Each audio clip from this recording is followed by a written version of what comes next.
and welcome back to the latest episode of the Master of None podcast. I'm your host, as always, Stephen Murphy. I'm joined by the basketball partner of this podcast so far, Jonny Byrne from the Atlantic Sports Podcast. Johnny, thanks for joining us. How are you? Good. Yeah, we're into the conclusion now of I the know. NBA Finals, which I thought would never come. So, yeah, good to be on. Thanks for having me. It's bittersweet, isn't it? Because we were talking, obviously, about a new champion, but then we've no basketball now for, I think they're aiming for a Christmas return, is it? Or possibly New Year now, so... Yeah, some people like writers and stuff think it won't return until Martin Luther King Day, which I think is mid-January. So Right. that'll be a while to wait. But at the same time, a lot of these teams, some of these teams didn't even get to play in the bubble. A lot of teams that didn't make the playoffs are gone since like August. So they'll be getting the itch and probably leading the drive to bring it back earlier. Well, for all those fans, we're being selfish, wanting them to come Yeah, back 100%. ASAP. Well, I don't know. We'll see what happens. Yeah, I think so. Right. I think I've heard that before about the Martin Luther King Day, actually. Yeah. So, Mm. look, if it's January, it's January. It's still only two and a half months away. So, we can't complain too much. They should rest up. Well, some of Yeah. them should. Yeah. Obviously, Game 6 last night. I stayed up to watch it. Obviously, you unfortunately couldn't with work commitments the next morning. I stayed up basically in the hope that we are going to get a Game 7. But obviously, knowing the Lakers were probably going to close them out. But this was unfortunately a good old-fashioned kind of beatdown by the Lakers from basically, minute one. The game was over by half time, unfortunately, which is a really shame. We've come to love this Miami team for what they are. Obviously going into the playoffs or the finals without losing Dragic in game one very early, and then Bam wasn't fully healthy, missing a couple of games as well, and he's still not fully healthy. You can see when you're watching him, he's just not what he was in the Eastern Conference Finals, and it's just a shame they went out like that. It's they've obviously fought very hard for those two victories that they did get, and they just looked a bit exhausted last night, especially Jimmy Butler. Like, he just looked like he was zonked, and like absolutely no blame to him or anyone really on this team. Like, I think there was something like 75-1 at the start of the season to get to the finals. You know what I mean? So that's how far out they were in regards to what Vegas thought or the bookmakers thought. So credit to Miami Heat. Before we get into how good the Lakers are, Johnny, just kind of sum up what you thought about this Miami Heat team. I mean, is it in terms of their kind of overall or just this game? Just overall, like the season they've had. Yeah.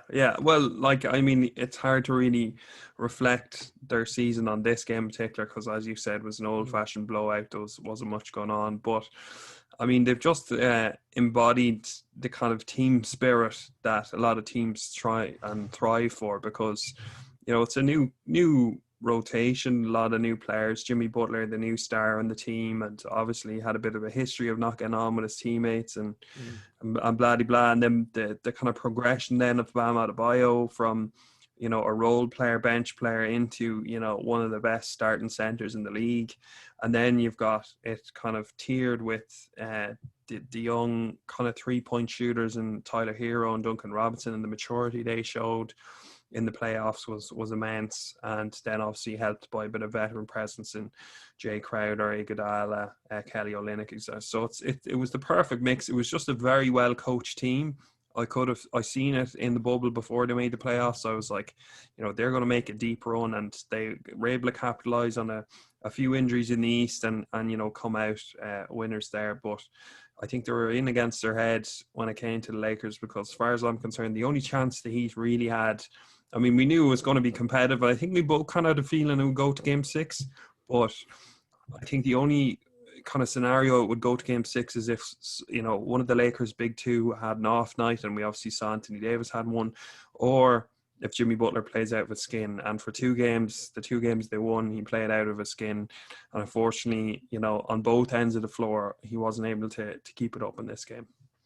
Yeah, it's too much to ask for someone to keep having like 35, 40-point triple doubles. Yeah, it's a bit much. Yeah. Unfortunately, that's not going to happen, man.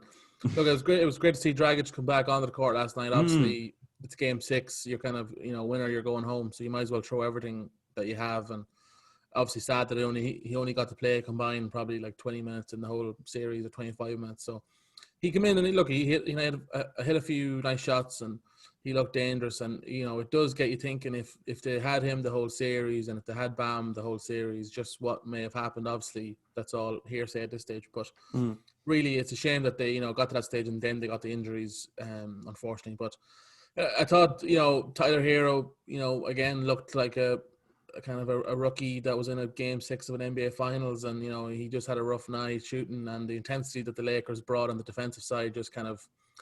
They were so good at chasing him and Duncan Robinson off screens. Like they were just constantly on top of them, not giving them an inch of space. And like his night was summed up with that air ball from his floater air ball that like never had a chance of even hitting the rim. And just that's not what we've seen from him in the last couple of series. So it was just one of those nights.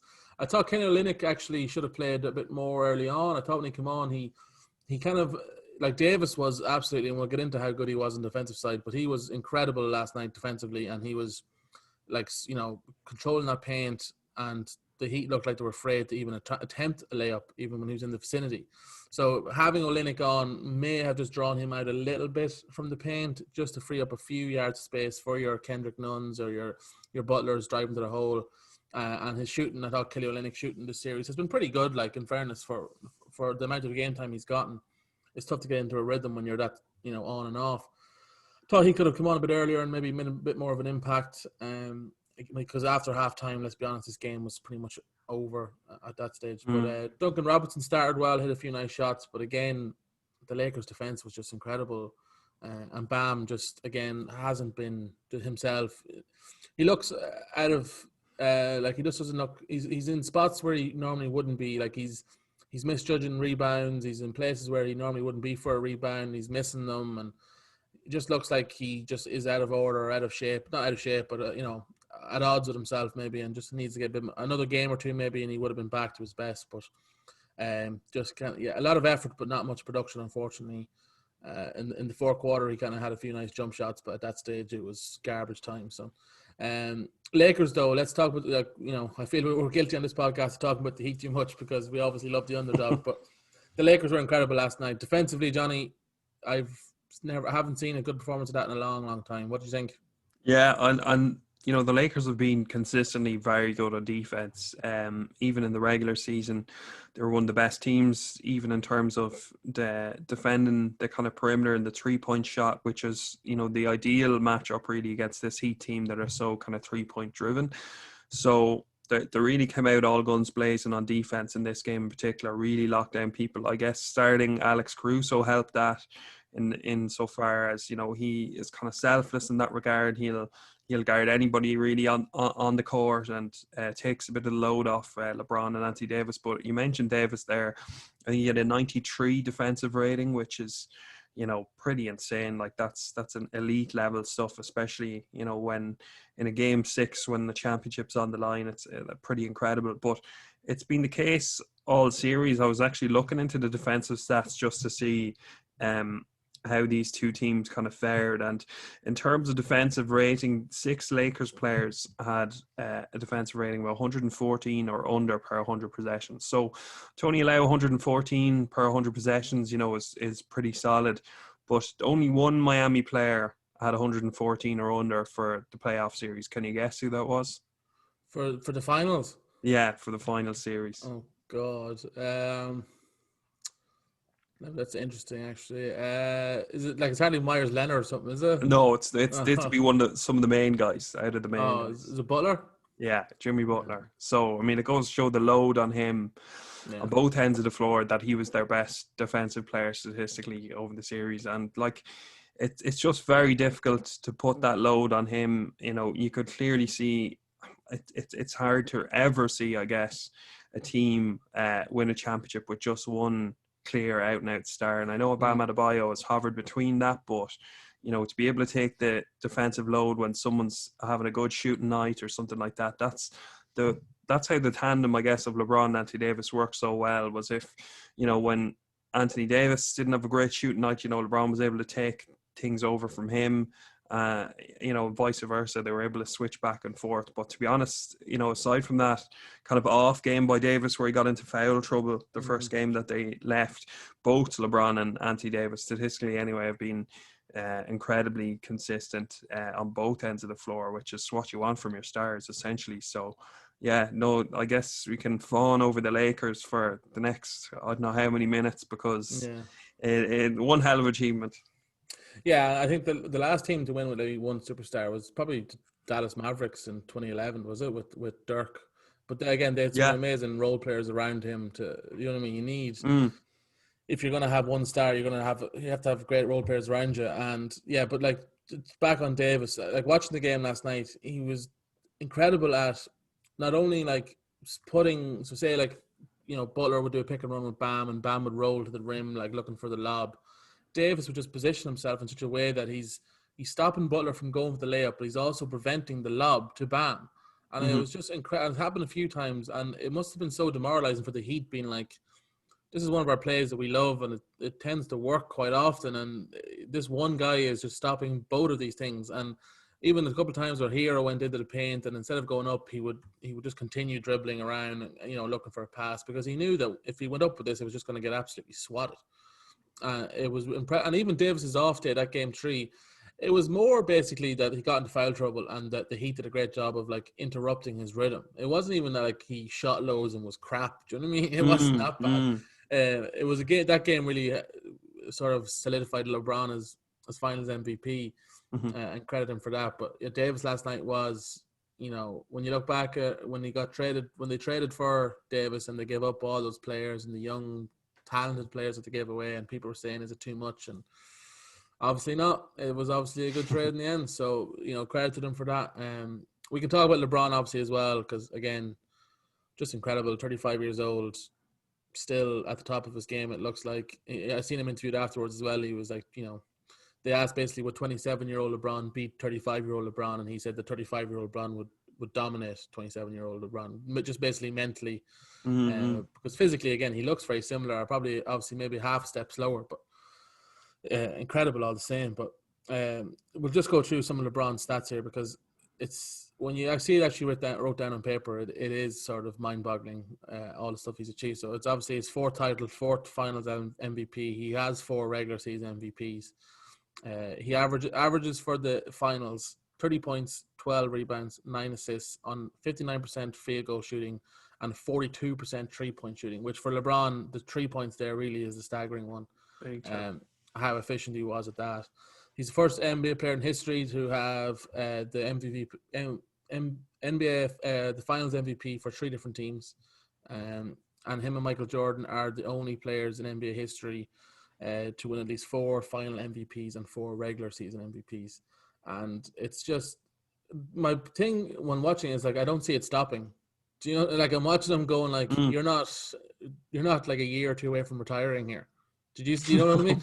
Yeah, no, definitely. Like he still has a lot left in the gas tank, which is a testament to how well he's kind of kept his body. And I remember, I think I listened to, he rarely does kind of long form podcast appearances, but he was on with a famous enough podcast host. I can't think of his name. He's kind of like a kind of lifestyle kind of coach, if that makes sense, this guy. And I listened to it.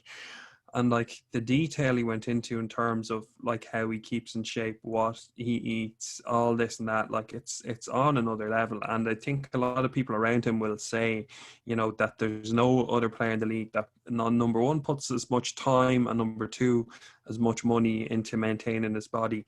And, you know, that's just a testament, and clearly is seen, you know, at age 35 going on. And it's funny, you know, I know we're only a few minutes into the podcast or whatever. I don't want to be bringing up the LeBron Jordan debate already, but I guess it's similar in the case that, you know, Michael Jordan, when he came back for the Bulls in '95, I think it was, I think he came back mid-season, or, you know, and they didn't make any sort of shouts in the playoffs. It was a poor season for them. And, you know, Jordan was getting old at that stage. He was 32, 33. A lot of people was like, is Michael Jordan washed? And then he goes out and wins 3 titles in a row. And funny enough, the summer before he has his return to championship glory, he films the film Space Jam. And now we have LeBron James, who coincidentally last season had a bit of an off season. The Lakers were 37-45, a good margin away from the playoffs. And LeBron goes, films Space Jam that summer, and then the next year wins the title. So, I mean, it could be a sign of things to come here. This could be the Lakers era if they're able to keep a really good core in that team. And I guess we can discuss free agency towards the end of the podcast, but I think that's an interesting discussion with both teams, I guess, to see who could be returning or who could be leaving. But my last point, I just was trying to go back in the years and see, what team came like 11th or something in the Western Conference the year before, and the next year won the championship. I was like, when has that ever happened? Because normally you have teams knocking on the door, Yeah. you have teams that make it maybe to the conference, semis or quarterfinals, or at least they would have made the playoffs and then made the jump maybe the year after. But to take that big of a leap is almost unprecedented until I went back in the stats and looked at the Celtics in 06-07 before they brought in Kevin Garnett and Ray Allen, and they actually were 24-58 the season before they won the championship. Wow. So I mean that kind of puts a dull mark over that stat, but they're one of two teams in the modern era at least who have really bridge that gap, because it's just madness. If you watch a Laker game last year, I remember they were like almost on the cusp of getting a playoff place, and they were playing the Phoenix Suns, I think it was, and it's just like the body language, the effort, the lack of effort is probably a better way of describing it, was just overwhelming, because you knew the talent was there, but it was just something wasn't right. And at that point I kind of thought to myself, will LeBron ever get back to a finals if he has these type of players surrounded by him? But credit to all these older role players, the likes of he's seen in the celebrations. I know it's talking about celebrations, but seeing like J.R. Smith, Dwight Howard, and Rajon Rondo, Dion Waiters. Dion Waiters, exactly. Yeah. Absolute misfits. Teams didn't want them. They bad attitudes, bad stories about them, and they completely U-turned it this year. And I think a huge chunk of credit has to go to the leadership of LeBron, because a guy that was very vocal during the season was Jared Dudley, who spoke in a lot of podcasts. Obviously, Jared Dudley was like, 12th man. The rotation has enough time to be on these podcasts, but Yeah. he spoke very, very highly of just the leadership value of LeBron and how underrated that is, because to be able to bring that this team, which a lot of talented guys that stepped up in the playoffs, it's definitely not the worst rotation he's played with, but it's still a hell of a milestone. Yeah, and look, LeBron, when LeBron joined your team, you're a finals team. Do you know what I mean? We've seen it. Yeah. Like, he joined the Heat, and the few years before that, the Heat hadn't won a playoff series in, like, I think it was something like 5 or 6 years or something, or 4 years, something like that. He joins that. They should have won that first year. They didn't, but they win the second year and they win the third year. And then he leaves, or they lose the fourth year, obviously, to the Spurs. He leaves and joins the Cavs, the Cavs were like an awful team since he left them the first time. Like, didn't make playoffs, below 500 every year, like one of the worst in the league. He joins them, finals the first year, and then they win the second year. And they come up against one of the best regular season teams of all time in the Warriors.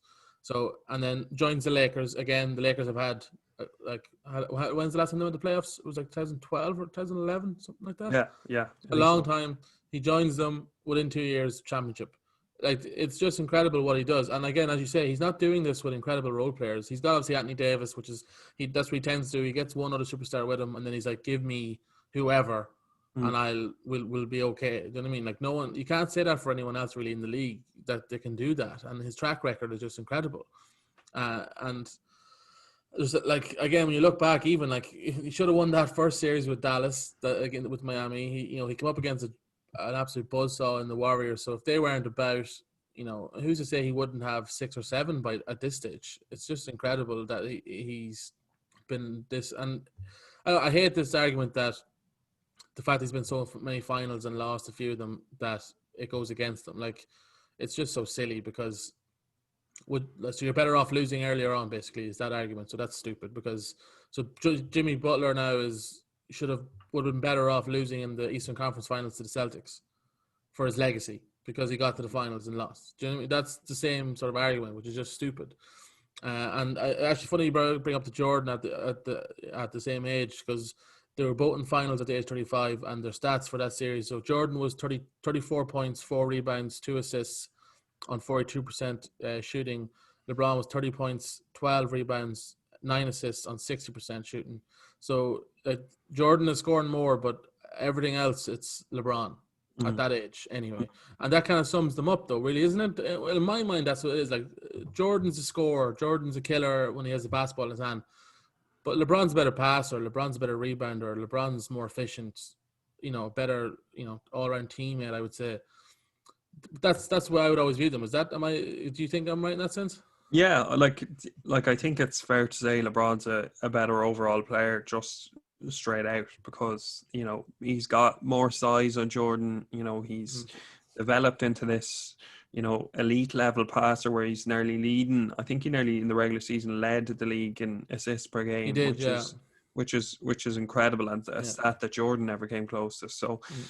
I would, instead of like the usual comparisons, I mean, I think the discussion is warranted now. I think before this championship I was a bit like, now, I still think there's a bit of a gap, but I think definitely there is a discussion there to be like, right, if he continues this run with the Lakers, where does he appear on the greatest of all time records? But I nearly rather steer the narrative into a conversation of, let's just put LeBron and Michael Jordan in their own group. Let's just put them in the top two, and let's forget about the debate between them, because, different eras. If Jordan was playing now, he'd obviously shoot the three more, and I'm not sure how that would affect his stats. And with the small ball era as well, would that have helped him? Would it not have? There's a lot of intangibles there when you're discussing this debate, and it's really hard to compare players in eras. But in terms of just bringing that sense of leadership, and I think the leadership more so through their competitiveness, through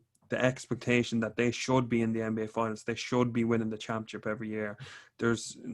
Hasn't been two players in the NBA that have resembled that sort of winning mentality as much as LeBron and Michael Jordan, and it's incredible to watch. Before I finish this point, I'll swing from Jordan LeBron discussion to Cleveland Cavaliers 2018, which is a great segue. Yes. So this LeBron, when he was playing in that series against the Warriors, it was obviously his last with Cleveland, got swept. I'll read out the kind of top 9 rotation. So you'd obviously LeBron, you'd your second best Anthony Davis light and Kevin Love. J.R. Smith averaged the next most minutes. George Hill, Jeff Green, Tristan Thompson, Larry Nance, Kyle Korver, and Rodney Hood. Now, some of them still showed, George Hill for the Bucks, and Jeff Green had some good games for the Rockets, but that's a god-awful rotation when you look back on things. It's just incredible how he was able to lead that team to the finals. So, look, credit to him, but I think, is it worth having a discussion on Davis and his kind of, I guess, Davis could have probably gone to another team, maybe the Clippers before they got Kawhi, and being the star, he probably could have got, most top teams to a finals, but he chose to kind of be the understudy and the kind of second in line for the Lakers. I think that definitely deserves some credit as well.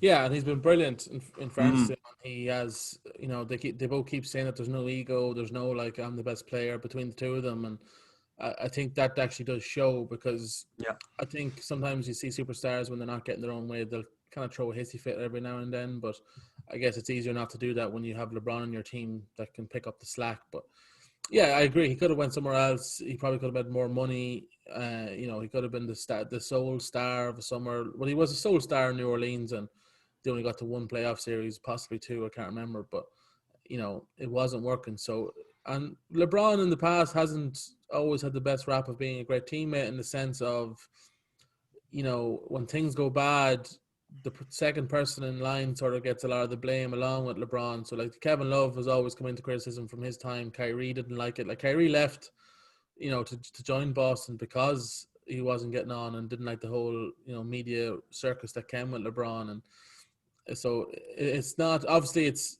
very, tempting to go and join one of the best players of all time, and your chances of winning a championship skyrockets once you do that, and you're coming to LA and you're joining an amazing franchise in the Lakers. And he's been brilliant. So if they can keep the two of them happy with decent role players around them, I don't see why they can't go on a bit of a run here. Do you know what I mean? It's just a case of we've seen it. It's tough to keep everyone happy, and it's tough. There's a reason the three-peats and 2 in a rows are hard to do and not been done too often.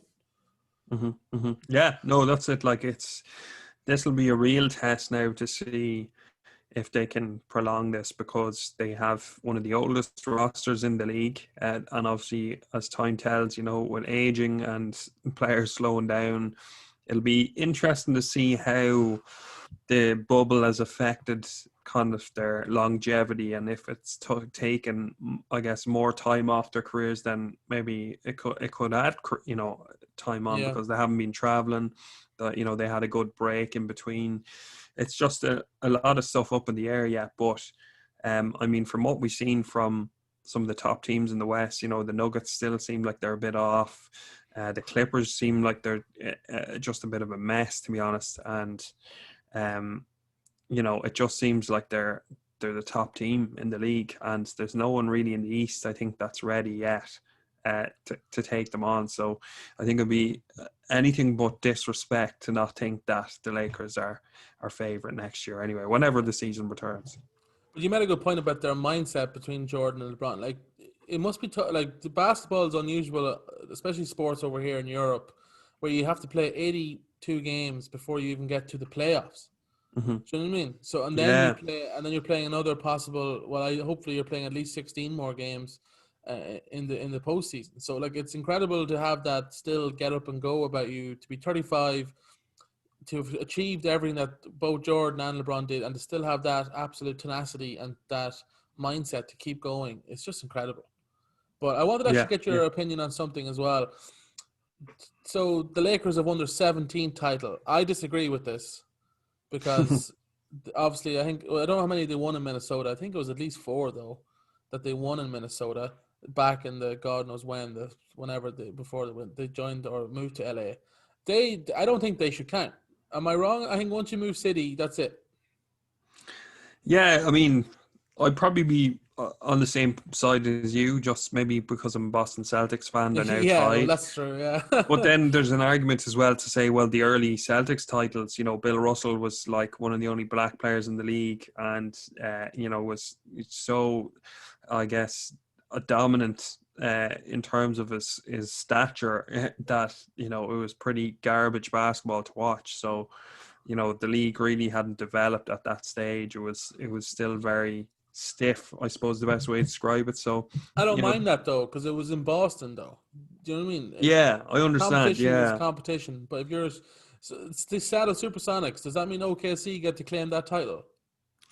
Yeah, well, I suppose the argument there is, Kevin Durant played for Seattle, and then he went to OKC. If he won a title in Seattle, I'm sure he'd want that to carry over. So, I'm not sure if there's many people still alive from that. Yeah, exactly. Minneapolis seem to argue their case, but yeah, I do see where you're coming from there. There is a bit of an asterisk over that. I don't really think there's much weight in, this team has won the most titles ever or whatever. Like, of course, I think it's kind of the glitz, the glamour, the kind of brand of the Los Angeles Lakers that's stronger than any sort of, title history, because the Celtics held the record up until this point.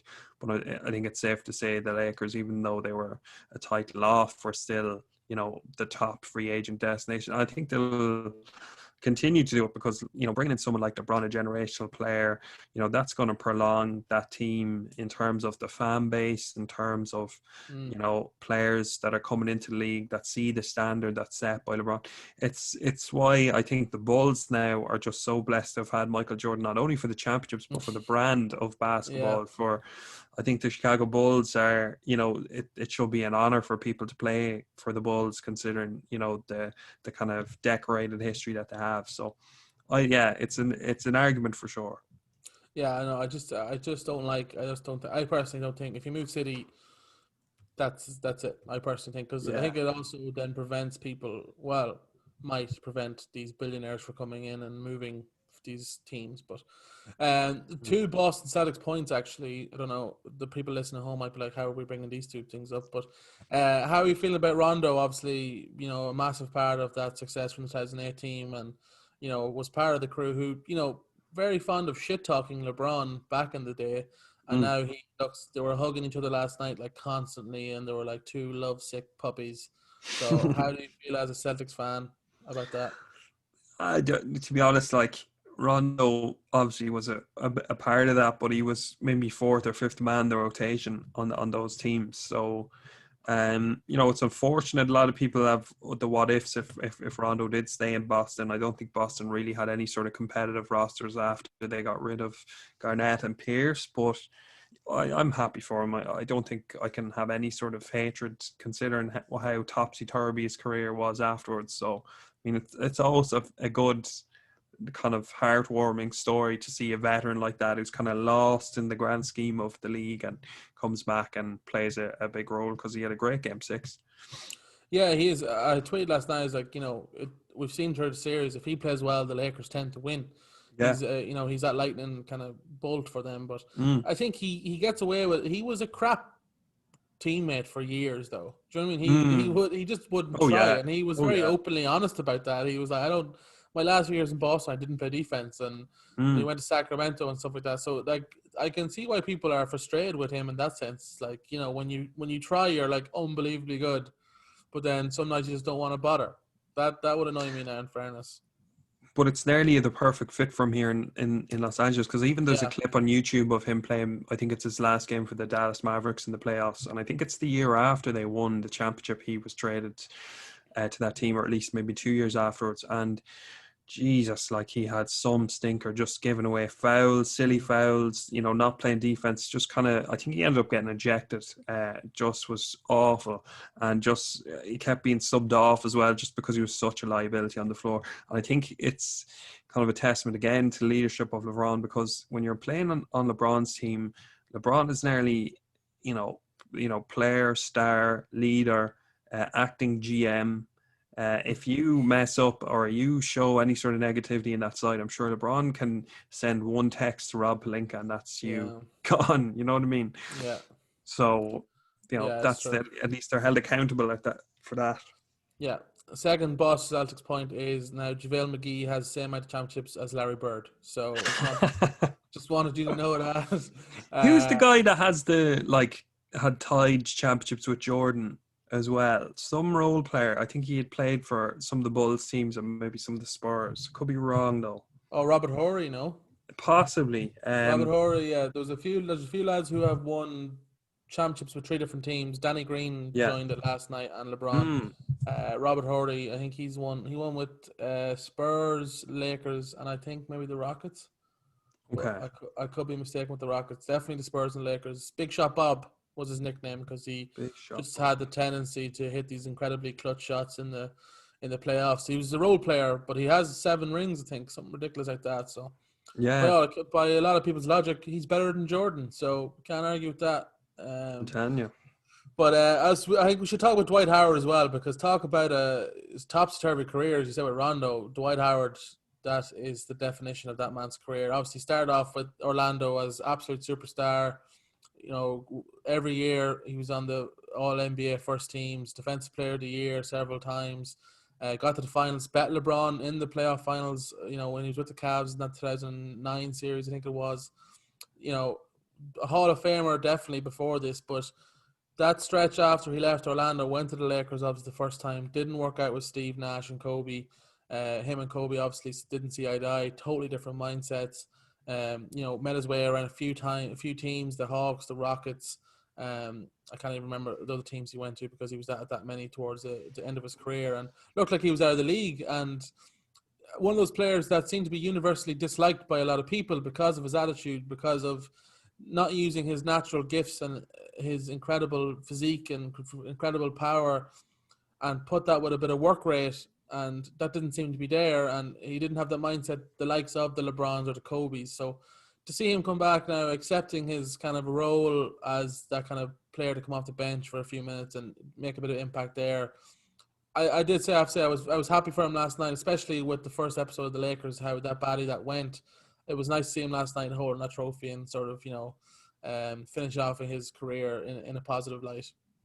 Yeah, I mean, it was just a case of ego, I think, for Dwight Howard in terms of, when he was on the Lakers and Rockets teams. I think, after that, it was a case of, right, I'm not the star player in the team anymore. Basketball has changed. It's not big man orientated. The Warriors were kind of coming to the fore at that stage, and it was just a case for him to realize that he was going to be a starter, but not the star in the team. And that took years of adjustment, I think, for him to realize that. And then it was, as the older he got, the slower he got, as players deteriorate over time, it's a natural thing. But for Dwight Howard, it got to the stage where, he wasn't even going to be starting level. And I think we've seen this with Carmelo Anthony as well, and the struggles he had as well. I guess it's very difficult for players to kind of come down from that pedestal of being the star player on the team. All the fans are wearing your jerseys, and then all of a sudden you're getting 10 to 15 minutes a night, so I'm glad it's come around for Dwight. As unlikable as a lot of people probably feel about him and his personality, again, it's another story of somebody turning around their career. So Yeah, kudos. 100%. The Lakers are experts at this stage. Yeah, they are. LeBron teams tend to be like that too. Yeah, Yeah. and of course we have to give a shout out to the real goat, J.R. Smith, winning another title. Shirt was off immediately, and you gotta respect it. In fairness to him, he's clearly doing that just for the joke. I think he's not being serious there. I don't think. I think he genuinely has just been like, this is a meme, basically. It's gonna be funny because it was off instantly. It just cut to the Yeah, I saw that. celebrations, and he was just going around. And then like Caruso in his post game interview, he just shirt off. I think KCP again. We kind of skipped over him. Incredible game last night again, and talk about a guy who got incredible flack for the contract that he signed, because it was at the time it was a bad contract. He was being paid too much for what his output was. He was incredible, especially that first half. He was hitting shots defensively. He was chasing, shooters around screens, and finally stepped up. And this series, in fact, I think he's been pretty good. Like, so, look, we give him abuse when he doesn't play well, so we have to give him credit when he does. So, friends to him, stepped up when it was needed last night, and NBA champion.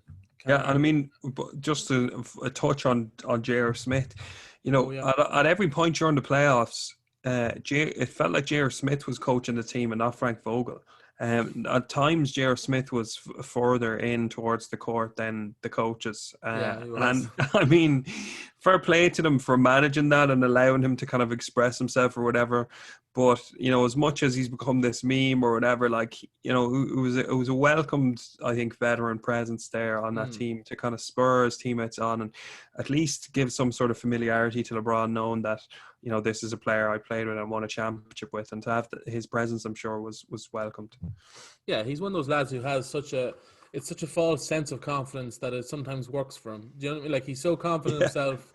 Like, sometimes you're like, what are you doing? But he'll hit a big shot sometimes, and just because he believes in himself that much. So, and obviously, like, he's been on a couple of LeBron teams now, so LeBron obviously sees something in him. Of course. Well, I wonder will he come back now, age 36, coming into next season now. So him and LeBron are the same age. Wow, I didn't know that. Yeah, that's pretty crazy. I know you hope too that he's back, Johnny. So it gives us plenty of content. I think we'll leave free agency maybe for another podcast maybe in a few weeks, just when there's a few more movers and shakers. But before we go, we'll just touch on last night was a pretty tough way to lose with Miami Heat. Do you fear there's going to be any issues coming back next year, a bit of a hangover, or do you think that they're young enough that it's going to be straight back into it? Well, I think there was a point made, I think it could have been on Zach Lowe's podcast. I never want to steal. It's very easy to kind of make these into your own points. When you listen to so many podcasts. So I'm trying to figure out which one it was. But basically, it was just making the point that Miami now are probably the top free agent destination in the league. When they see that level of coaching with the roster that they had, I mean, perennial underdogs, I think, throughout the playoffs, overachievers, seeing how Jimmy Butler brings his intensity. I'm sure any other player who has a similar mindset that wants to win a championship, Miami's the place to go, because they can arguably get enough cap room to bring in another star there, all going well if they move a few players. And playing in Miami as well is definitely a nice location too. So they've jumped right back into it. For credit to Pat Riley and to Eric Spoelstra there, Pat Riley isn't it? is like the mafia boss, just personified. You can't keep him down for too long. He just pops back up and pulls strings. But yeah, 100%. Who would want to go and play in Miami, Palm Beach? As you said, great coaching. Jimmy Butler is great player. Good for your role players. Yeah, I'm interested to see if they go after someone, or if someone's willing to actually go there and join them. Obviously, the Giannis story is always going to be rumored around, but he's been pretty vocal about staying in Milwaukee. So, but we'll see again if the fact that they ran the Lakers to 6 games, that might change his mind. And it could be an even bigger story if the Lakers hold on to their Antetokounmpo. Costa. Yes. Yeah, I saw in the celebrations and I was like, yeah. Jesus, I forgot he even was on that team. So there was a literally after the celebrations last night, there was someone hugging LeBron who was like obviously a player, because he was like wearing it, and I have never seen that man before in my life. And like, I would consider myself a pretty big NBA fan. I know a lot of players. I have no idea who that guy was. So credit to him. He's going to get an NBA ring, and I hope he's happy. But yeah. I have no idea who he is. So, yeah. But I think we'll end it on that, Johnny, as always. Yeah. Thank you very much for joining us. Yeah, we'll hopefully we'll have the NBA back sooner rather than later. But we'll have you on between then. Obviously, we'll talk maybe some NFL or maybe some UFC in the time being. But as always, Johnny, appreciate it. Perfect. Thanks, Stephen. Yeah, man.